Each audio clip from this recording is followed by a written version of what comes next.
Muling itinaas ang yellow alert status sa Luzon grid ngayong araw habang ilang residente naman ang naiengganyong gumamit ng solar power.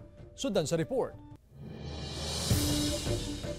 Sa abiso ng National Grid Corporation of the Philippines, isinailalim sa yellow alert level status ngayong hapon ng Luzon Grid. Ito'y sa pagitan ng alas 2 hanggang alas 4 ng hapon. Ganon din pagsapit ng alas 8 ng gabi hanggang alas 10 ng gabi. Nasa 14,535 megawatts ang available capacity ngayong araw, habang nasa 13,751 megawatts ang peak demand. Sa monitoring ng Central Pangasinan Electric Cooperativo Senpelco, mas mataas ng 5 hanggang 10 megawatts kada araw ang demand sa ngayon kumpara sa nakalipas na mga buwan.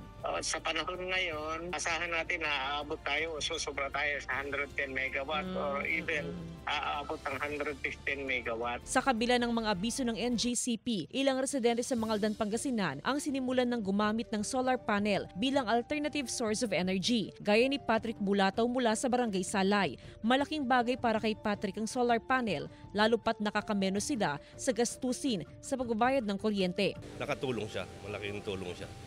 Yung hindi naman 100% pero at least nasa 30% nakatulong siya doon sa electric bill ko.